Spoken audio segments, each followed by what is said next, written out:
आकाश में एक गोल चांद चमक रहा था। उसी आकाश गंगा में मौजूद तारे टिमटिमा रहे थे। हरे पेड़ों का जंगल दिखाई दे रहा था। उसी जंगल के बीच से होकर अंतर्राष्ट्रीय राजमार्ग पार कर चुका था। हाईवे के किनारे एक सफेद मील का पत्थर दिखाई दे रहा था।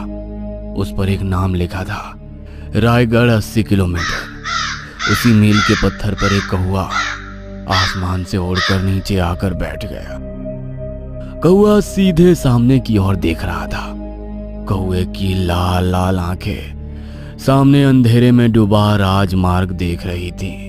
तभी हाईवे पर दूर से दो हेडलाइटें चमकी और एक कार आगे आने लगी। यह एक 4 पहिया वाहन था। चालक की सीट पर एक 35 वर्षीय व्यक्ति बैठा था। उसका नाम ऋतिक था। उसकी पत्नी राजनंदा ऋतिक के बगल में बैठी थी और कार की पिछली सीट पर ऋतिक के बूढ़े पिता चंपक चाचा बैठे थे। उनके बगल में उनका 10 वर्षीय पोता रांडूनाथ बैठा था। कार हाईवे पर तेज गति से चल रही थी। ऋतिक दोनों हाथों से स्टीयरिंग व्हील पकड़कर गाड़ी चला रहा था।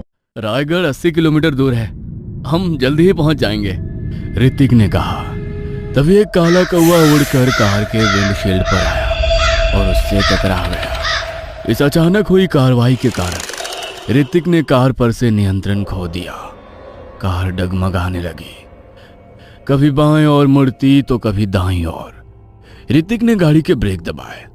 उस शमशानी सन्नाटे में टायरों के रगड़ने जैसी तेज आवाज आई। कार सड़क के किनारे रुक गई और टायरों से सफेद धुआं निकल रहा था। इस अचानक हुई घटना से कार में बैठे सभी लोग डर गए। डर से घबराई हुई सबकी आंखें विंडशील्ड पर टिकी थी, जिस पर एक काला कौवा मरा हुआ गिरा था। कार के गति के कारण कौवे की खोपड़ी फट गई थी और अंदर से लाल खून बह रहा था। और ये वही कौवा था जो मील के पत्थर पर बैठा था। क्या आप सब ठीक हैं? ऋतिक ने सबकी ओर देखा और शांत स्वर में पूछा। सभी ने सहमति में सिर हिलाया और कहा कि हम ठीक हैं। ऋतिक गाड़ी से उतरा। उनके साथ उनके पिता चंपक चाचा, पत्नी राजनंदा और पुत्र रांडूनाथ भी उतरे। ये कौवा इतनी देर रात को हमारी कार के पास आकर मर गया, ये तो दुर्भाग्य है ऋतिक, राजनंदा ने भयभीत स्वर में कहा।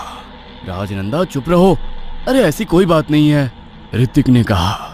बहू सही कह रही है ऋतिक, इतनी देर रात गए कौवे को मरते देखना अशुभ है।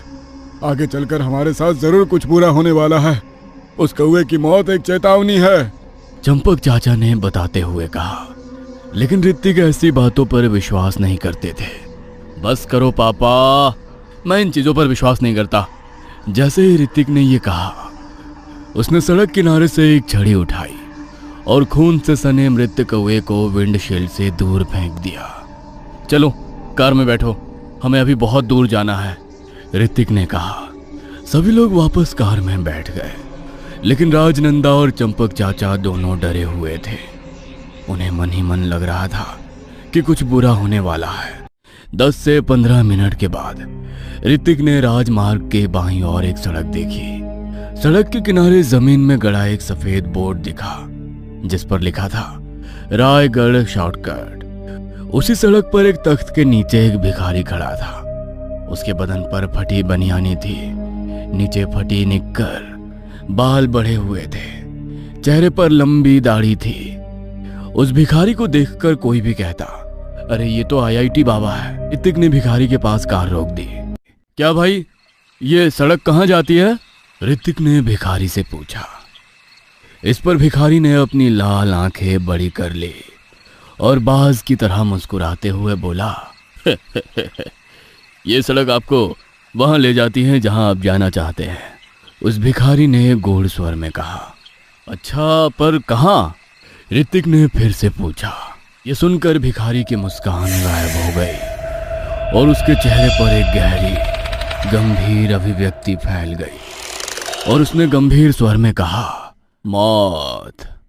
उस भिखारी की ये बातें सुनकर कार में बैठे राजनंदा और चंपक चाचा दोनों ही डर गए। उनकी आंखें डर से बड़ी हो गई मजाक कर रहा हूँ सेठ जी, ये सड़क आपको रायगढ़ ले जाएगी। आइए, मुझे देसी शराब पीने के लिए 50 रुपए दीजिए। भिखारी की बात सुनकर ऋतिक और रांडूनाथ दोनों हंस पड़े। ये तो बहुत बढ़िया मजाक है। ये कहते हुए ऋतिक ने अपनी जेब से भिखारी को 100 रुपए का नोट दे दिया। जाओ ऐश करो, ऋतिक ने कहा। उसी भिखारी ने अपनी जेब से 50 रुपए का नोट निकाला और ऋतिक को दे दिया। मेरा भीख मांगने में नियम है, मैं जितना मांगता हूँ उतना ही लेता हूँ। भिखारी पीले दांत दिखाते हुए मुस्कुराया और कार स्टार्ट की और लाल टेल लाइट दिखाई दी और कार साइलेंसर से काला धुआं छोड़ते हुए चली गई। भिखारी अभी भी उस शॉर्टकट सड़क पर खड़ा था, लेकिन उसका रूप पहले से अलग दिख रहा था। उसके चेहरे पर एक जानलेवा मुस्कान थी। उसकी आंखें लाल हो गई थीं, जैसे कि उनमें खून भर गया हो। उसका चेहरा लाश की तरह सफेद हो गया था। उसकी नाक किसी चुड़ैल की तरह बड़ी हो गई थी। मैंने उनसे 50 रुपए लेकर मौत का टिकट खरीद लिया।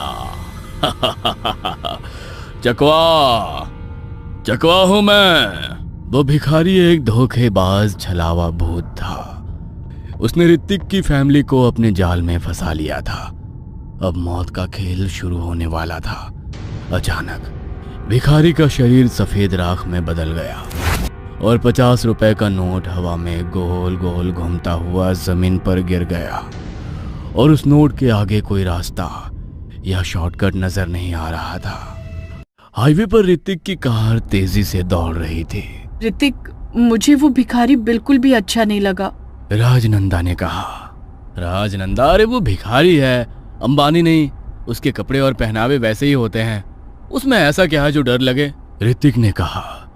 पिछली सीट पर बैठे रांडूनाथ अपने स्मार्टफोन पर यूट्यूब ऐप पर scary crocodile horror animation channel पर मौत का छलावा नामक वीडियो देख रहा था। दादाजी, ये छलावा क्या होता है? रांडूनाथ ने अपने दादाजी से पूछा। तभी चंपक चाचा ने कहा, छलावा एक चाल होता है रंडू, इसे चकवा भी कहते हैं। एक भयानक भूत होता है। ये रात में जंगल और राजमार्गों पर घूमता है। यह अपने शिकार को धोखा देता है और जब इसका मन भर जाता है तो वो चकवा है छलावा अपने शिकार को बेरहमी से मार देता है। अपने दादाजी के मुंह से ये भयानक खबर सुनकर रंडू थोड़ा डर गया। कार उस काले राजमार्ग पर तेजी से चल रही थी। उसकी पीली हेडलाइटें रास्ता दिखा रही थी। ऋतिक ड्राइवर की सीट पर बैठा था। फिर उसकी नजर सड़क के किनारे थोड़ी दूर चली गई। वहां एक चाय की दुकान थी। दुकान पर 70 वर्षीय चाय विक्रेता था। गैस पर रखा गया कप में चाय उबल रही थी। नल के नीचे काले अक्षरों में दुकान का नाम लिखा था, डॉली चाय वाला। एक बार पी लोगे तो वापस नहीं आओगे। कार चाय की दुकान के पास से गुजरी। थोड़ी देर बाद ऋतिक को एक चाय की दुकान दिखी। दुकान पर एक अधेड़ उम्र का 45 वर्षीय चाय विक्रेता गैस चूल्हे पर रखे बर्तन में चाय हिला रहा था। स्टॉल के नीचे काले अक्षरों में स्टॉल का नाम लिखा था, डॉली चाय वाला। एक बार पी लोगे तो वापस नहीं आओगे। ऋतिक ने एक बार फिर से चाय की दुकान को नजरअंदाज कर दिया और कार तेजी से वहां से निकल गई। ठीक वैसे ही 10 मिनट बाद एक बार फिर ऋतिक ने फिर से वही दुकान देखी, लेकिन अब एक 20 वर्षीय गोरी रूसी लड़की उस दुकान पर चाय हिला रही थी और स्टॉल के नीचे नाम है, रूसियन चाय वाले का स्पेशल चाय। हे भगवान, रूसी चाय? लेकिन 6000 रुपए की ये चाय कौन पिएगा भाई? ऋतिक ने खुद से कहा और कार उस चाय की दुकान के पास से भी गुजरी और आगे बढ़ गई। और जैसे ही गाड़ी आगे चली गई, वो दुकान जो छलावा का भ्रम था वो सफेद धुआं उड़ाते हुए गायब हो गया। पापा, मुझे बहुत भूख लगी है। पीछे से रांडूनाथ की भूखी आवाज आई। ऋतिक, मुझे भी भूख लगी है, राजनंदा ने कहा। इन दोनों की बात सुनकर ऋतिक ने आगे रुकने के लिए कोई ढाबा या होटल तलाशना शुरू कर दिया। 5-10 मिनट बीत चुके थे। सड़क बहुत शांत थी। वहां ऋतिक की कार के अलावा कोई नहीं था। तभी ऋतिक को सड़क के किनारे एक ढाबा दिखाई दी। ढाबे का नाम था जियो ढाबा, जितना चाहो खाओ। झोपड़ी के बाहर 5-6 बिस्तर लगे थे जिन पर लोग बैठकर खाना खा रहे थे। ऋतिक ने शेड के पास कार रोकी। उसका परिवार कार से बाहर निकल आया। वो ढाबे पर आया और एक बिस्तर पर बैठ गया। एक वेटर ऑर्डर लेने आया। क्या चाहिए सर? वेटर ने अपनी गहरी ठंडी आवाज में कहा। ऋतिक ने 4 पूरी भाजी का ऑर्डर दिया और वेटर ऑर्डर लेकर चला गया। बेटा, मैं अभी आया। चंपक चाचा ने एक उंगली से इशारा करते हुए कहा और बिस्तर से उठकर ढाबे के पीछे बने वॉशरूम में आ गए। वॉशरूम का एक छोटा कमरा था। सफेद दीवारें थी। वॉशरूम के लिए एक कमरा था। दीवार पर एक पीला बल्ब जल रहा था और उसके नीचे एक आईना लगा हुआ था। फ्रेश होने के बाद चंपक चाचा ने नल के पानी में अपने हाथ धोए, झुककर अपना चेहरा धोया और फिर सीधा खड़े हो गए। तभी उनकी कमर चमक से भर गई। हे राम! चंपक चाचा के मुंह से पीड़ा के साथ भगवान का नाम निकला और उसके बाद जो हुआ वो दिल को दहला देने वाला था। शौचालय का पूरा दृश्य एक पल में बदल गया। नल टूट कर गिर गया। सामने लगा सुंदर दर्पण टूट कर बिखर गया।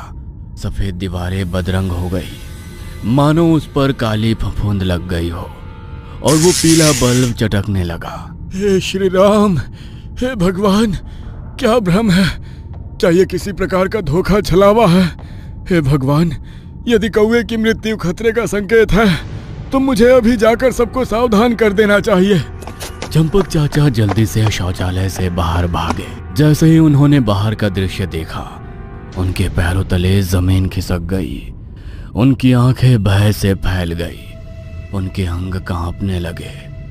कभी छत जो पहले बिल्कुल नई और रोशनी से सजी हुई दिखाई देती थी, अब एक जीर्ण शीर्ण पुराने खंडहर की तरह दिख रही थी। छत ढह गई थी। ढाबे के बाहर रखी खाट टूटी हुई थी। उसी टूटे हुए बिस्तर पर ऋतिक, राजनंदा और चंपक चाचा का पोता रांडूनाथ बैठा था। चंपक चाचा जल्दी से अपने परिवार के पास आए। बच्चों, जल्दी यहाँ से उठो। यहाँ बहुत खतरा है। चलो जल्दी से यहाँ से निकलो। चंपक चाचा ने जल्दी से कहा। ऋतिक, राजनंदा और रांडूनाथ सभी ने उन्हें अविश्वास देखा। बाबा, आप क्या बातें कर रहे हैं? देखिए, यहाँ खाने के लिए इतने सारे लोग हैं। ढाबे पर लाइट जल रही है और आप क्या कह रहे हैं? ऋतिक ने कहा। ऋतिक, राजनंदा और रंडू तीनों उस भ्रम से धोखा खा गए थे। उन तीनों को झोपड़ी एकदम नई लग रही थी और जो आत्माएं मर चुकी थी और उस भ्रम में फंस गई थी, वो बिस्तरों पर बैठी और खाना खा रही थी। लेकिन चंपक चाचा को उसमें कुछ भी दिखाई नहीं दिया। उन्हें केवल टूटी हुई छत, क्षतिग्रस्त बिस्तर ही दिखाई दिया। यह सब धोखे हैं, भ्रम है। बच्चों, आप सब एक काम करो, श्री राम जी का नाम लो तो वो धोखे का भ्रम जाल टूट जाएगा और आप सबको हकीकत दिख जाएगी। चंपक चाचा के शब्दों पर सभी ने हाथ जोड़ लिए, आंखें बंद कर ली और एक स्वर में भगवान श्री राम का नाम लिया। जय श्री राम। धीरे धीरे एक एक करके सभी ने अपनी आंखें खोली और जैसे ही उन्होंने आंखें खोली, सभी के जबड़े खुले रह गए। उनकी आंखें गेंदों जितनी बड़ी हो गईं। 2 सेकंड में उनके आसपास का पूरा दृश्य बदल गया। ढाबा बहुत पुराना और बेकार लग रहा था। उस झोपड़ी की रोशनी गायब हो गई थी। झोपड़ी के बाहर रखी खाटें टूट गई थी। उसके आसपास के लोग अचानक गायब हो गए थे। अब उस ढाबे पर केवल भी 4 लोग ही मौजूद थे। हे भगवान, ये तो भयानक है, ऋतिक ने आश्चर्यचकित स्वर में कहा। छोटा रांडूनाथ डर गया और अपनी मां की गोद में जा गिरा। तभी ढाबे पर से वही वेटर दूर से उन दोनों की ओर आते दिखाई देने लगा। वेटर के हाथ में एक ट्रे थी, उस पर एक गोल प्लेट रखी थी। वेटर के सिर के बाल अब सफेद हो चुके थे, उसकी आंखें सफेद हो चुकी थी और उसमें काले धब्बे थे। वह भूत की तरह चलता हुआ इन चारों के पास आया। उसने ट्रे सबके सामने रख दी। ए लो, खाओ। वेटर जोर से चिल्लाया। राजनंदा ने ट्रे से गोल प्लेट उठाई और जैसे ही उसने प्लेट उठाई, सामने का दृश्य देखकर उसकी आंखें फटी की फटी रह गईं और वो जोर से चिल्लाई। उसका मुंह खुला का खुला रह गया। ट्रे के अंदर एक महिला का कटा हुआ सिर था। सिर से लाल खून बह रहा था और उसके दोनों हाथ कटे हुए थे। रूसी व्यंजन, रूसी पकवान खा लो। वो भयानक भूत जोर जोर से हंसने लगा और वहां से गायब हो गया। वो दृश्य देखकर सभी के चेहरे भय से सफेद हो गए। राजनंदा, पापा, जल्दी से यहां से निकलें। सभी लोग कार की ओर दौड़े। कार में बैठे और कार स्टार्ट की। 2 गियर डालकर कार को हाईवे पर डाल दिया। जो घटना घटी थी उससे सभी की छाती धड़क रही थी। कार सड़क पर तूफान से भी तेज गति से दौड़ रही थी। तभी इन चारों ने सड़क के किनारे पड़े भिखारी को देखा। उसका चेहरा काला और नीला था। उसकी आंखों की लाल पुतलियां उन चारों को देख रही थी।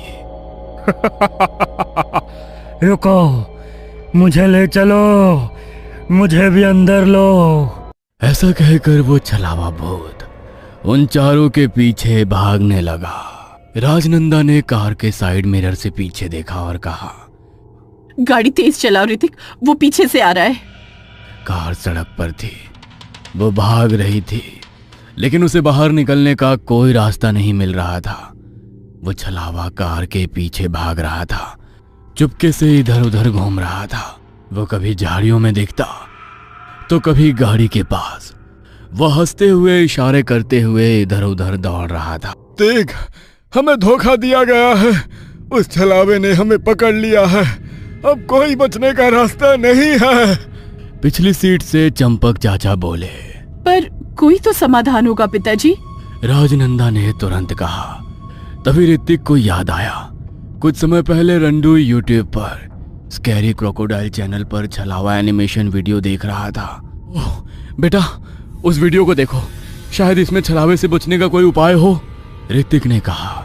रंडू ने यूट्यूब पर सेव किया हुआ वो वीडियो फिर से देखा और कहा, चालबाज छलावा भूत अपने शिकार को धोखा देकर अपनी कोई चीज उन्हें दे देता है या शिकारी उसे अनजाने में अपने पास रख लेता है।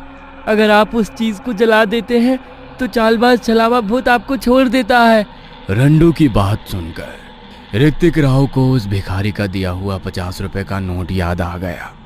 ऋतिक ने जल्दी से अपनी जेब में हाथ डाला और वो 50 रुपए का नोट निकाला तथा उसे लाइटर से जलाया और साइड की खिड़की से बाहर फेंक दिया। नहीं! छलावा जोर से चिल्लाया। उसका शरीर मौके पर ही जलने लगा और राख में बदल गया। जैसे ही छलावा का अंत हुआ, ऋतिक को फिर से वही सड़क दिखाई दी जो उससे 50 मीटर दूर राजमार्ग की ओर जा रही थी।